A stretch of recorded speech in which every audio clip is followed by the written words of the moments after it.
probability ni A intersection B ay probability ni A times, probability ni B. So, kapag independent yung event natin, ito lang yung gagamitin. Paano ba naging independent? For example, nag-toss tayo ng coin, sabay nag-roll tayo ng dice. Ibig sabihin, kapag nag-toss tayo ng coin, hindi niya naman maapektuhan yung outcome ng rolling a die. Kasi magkaiba sila eh. Independent sila. No? Sample natin yun. Isolve natin. Ito. A coin is flipped and a die is rolled. So, nag-flip tayo ng coin, tapos nag-roll tayo ng die. Find the probability of getting a head on the coin and a 4 on a die. So, yung clue natin, nakita na natin, may dalawang experiment. Independent sila. And may word na end. So, ano yung probability niya? So, independent yan kasi di niya maapektuhan yung isa't isa. So, probability na makakuha tayo ng head. So, probability na makakuha tayo ng head and probability na makakuha tayo ng 4 sa die. So, ano ba yung probability ni head times probability ni makakuha ng 4? So, ano yung probability na makakuha tayo ng head? So, ang head sa pagpiplip ng coin, meron tayong isang head. All over, may dalawa tayong total ng sample space. Times, ano yung probability na makakuha tayo ng 4 sa pag-roll ng die? So, meron tayong isang 4. Or yung isang piece ng die, meron tayong 4. Over, ilan yung sample space ng die? 6. So, multiply lang natin. So, ang probability na makakuha tayo ng head or 4 ay 1 over 12. Yan ang independent event. So, another example ng independent event.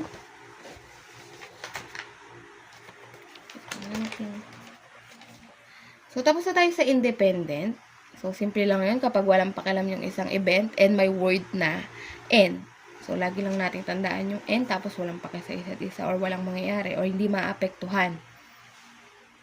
Isa pang example ng independent event. Kunwari, kanina kasi, dalawa yung klase ng experiment natin. So, ngayon, sampulan natin ng isa lang yung experiment na ginawa. So, kunwari, nag-draw tayo ng deck of cards. So, isang clue na independent siya, ibabalik natin yung binunot natin. So, for example,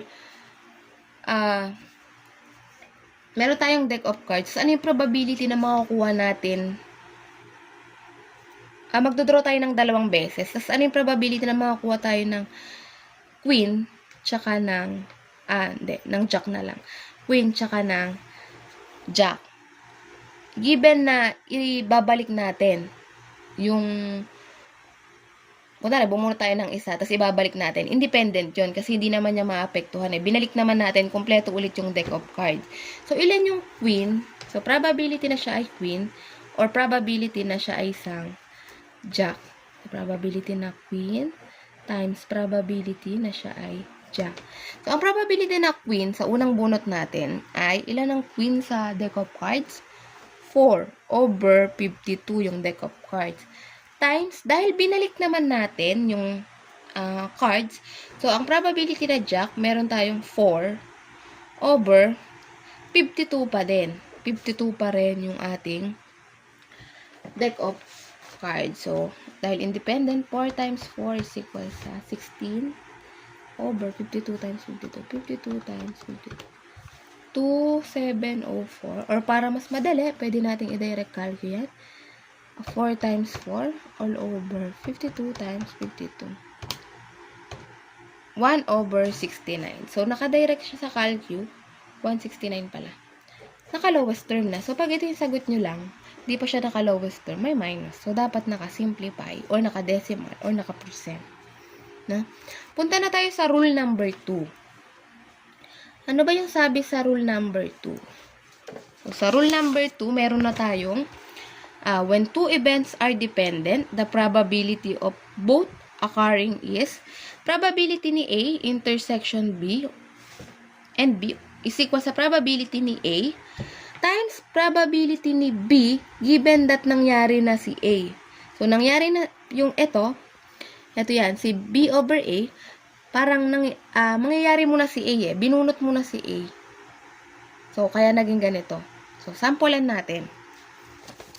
So, yung sample dito, number 1.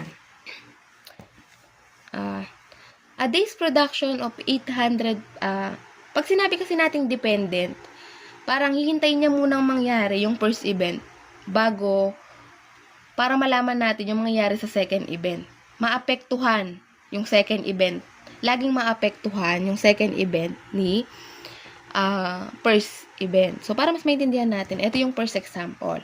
So, a day's production of 850 manufactured part contains 50 parts that do not meet customer requirements. 2 parts are selected randomly without replacement. So, kanina sa independent with replacement. Ngayon, dahil dependent siya, without replacement na siya from the batch. What is the probability that the second part is defective given that the first part is defective? So, ganyan.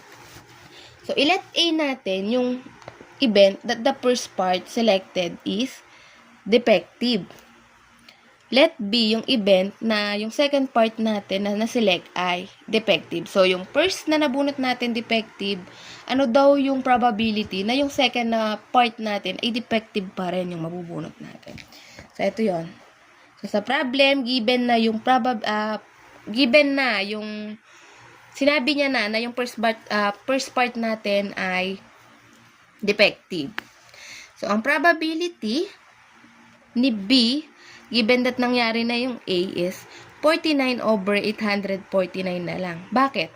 Kasi sabi niya, yung first part daw natin defective. Ilan yung lahat ng defective natin, di ba? 50. Sinabi niya na yung una niyang nabunot, defective. So, minus 1 na yon. Kasi tinanggal na natin yun Hindi na natin siya binalik doon sa total na 850.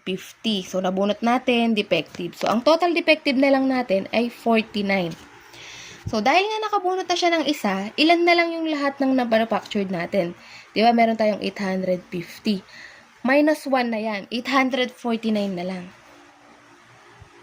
849. So, ang probability na yung pangalawa nating mabunot ay effective ay 49 over 849. Yan. Sana gets. So, yan yung first example. Tandaan na dun sa first example natin, kaya ito na lang yung sinolve natin. Sinabi niya na kasi, nakasaad na sa problem na given that the first part is defective. Sinabi niya na yung first part, given na, nasolve niya na, or tinanggal niya na yung una nating nabunot. So, tingnan natin sa example 2 para mas maintindihan natin. Bakit ito lang yung sinolve? Sa example natin, number 2 natin, an urn contains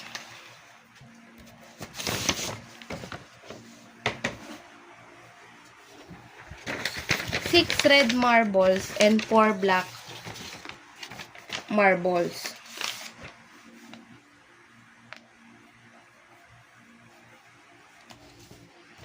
So, an urn contains 6 red marbles and 4 black marbles.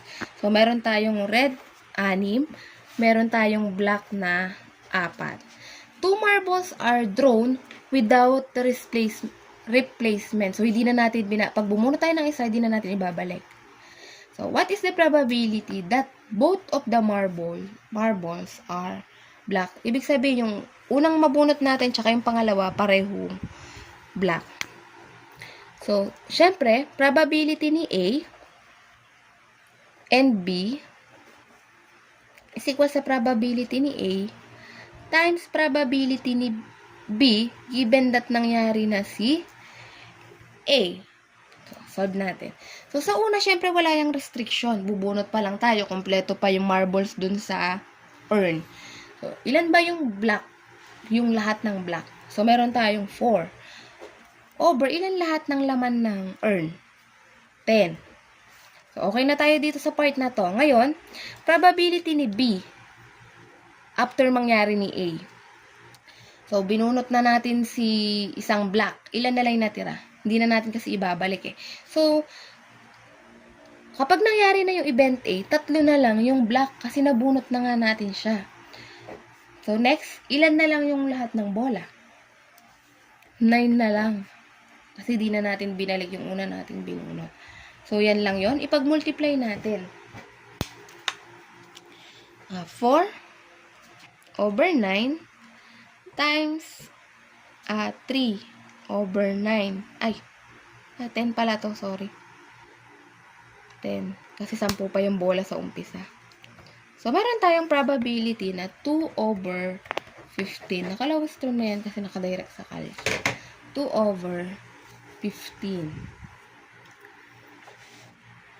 So, isa pang example para mas magets natin. Yung nasa module pa din. So, example number 3.